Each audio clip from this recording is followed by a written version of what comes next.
Hello everybody, it's the honey badger with my face in a video, actually. I wanted to talk about 4 things that you need to make great art. What does an artist really need?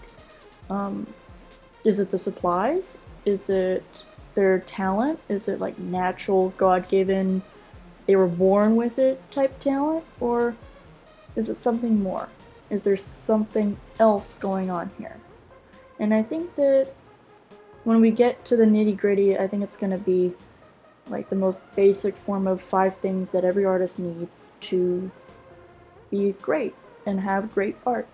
So if you're an aspiring artist, I mean, take my words with a grain of salt, but this is stuff that like I've learned from trying and failing some more, and hopefully it'll work out for you too.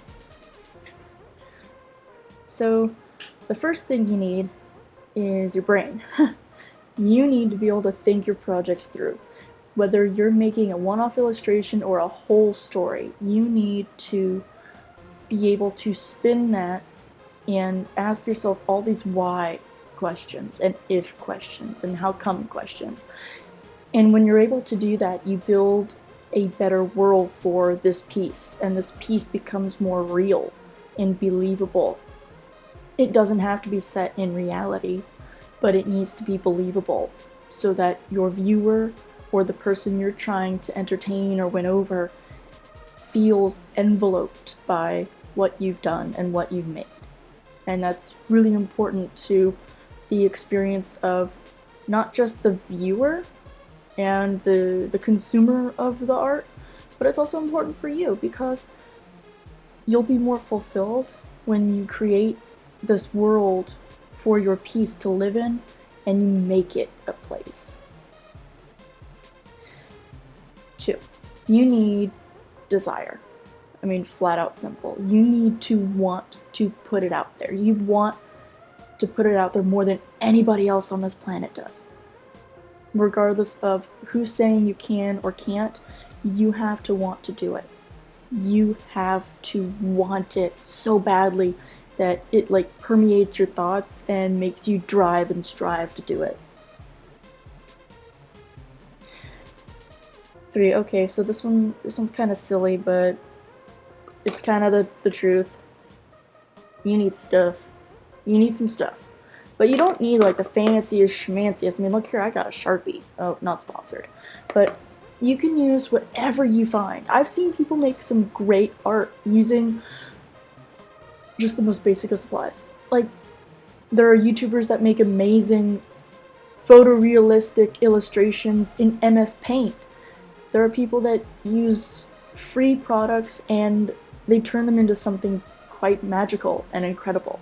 So there's that too. 4, I'm working on this one. You have to be able to accept critique and not like take it personally, but you need to digest it, understand it, and then be able to better yourself through it. Whether you're just taking it with, a smidgen of skepticism, or you're saying, yeah, I need to work on this here tactic or this skill. It's something that's really important for an artist to learn. It's important for everybody to learn in general, but particularly artists, because we are constantly facing criticism, and it's important to know what is meaningful and what is not, and what might not even be critique, it might just be drivel. So you gotta be able to also differentiate that.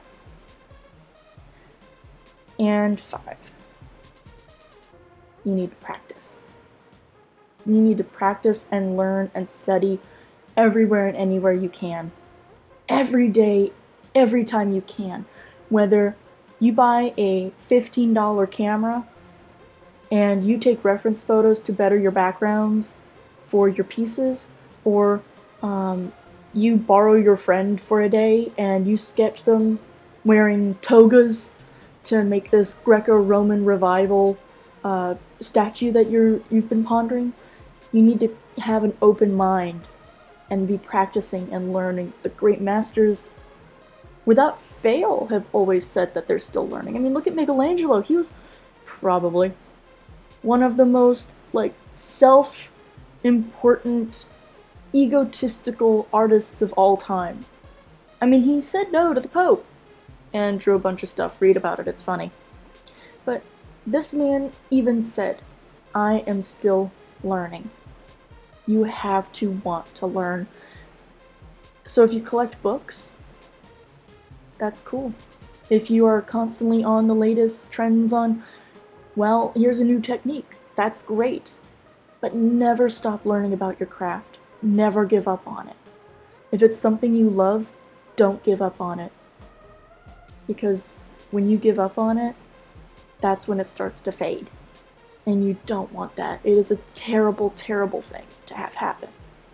And then you have to relearn it, and it's difficult, but it's doable, but it's difficult, and I don't want you to have to do that.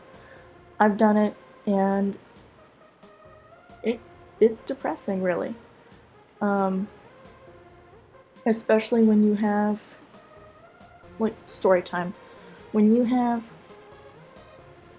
a piece or a work that you've been trying to work on, and you abandon it, and then you come back to it and you stare at it for hours because you don't know where to start. It's overwhelming. It's one of the most helpless feelings that you can feel as a professional or a budding professional. To feel like you've been bested, and you're not bested.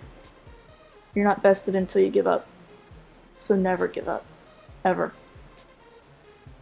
Well, this one got a little deeper than I expected, but, you know, it's just, it means a lot to me, and I want you to know that you don't have to have the fanciest of materials to make great art. You don't. Art is anything that you want it to be. So even things that I disagree with can be art. Even things you disagree with can be art. But it's what you make of it. So make it. See you later, everybody.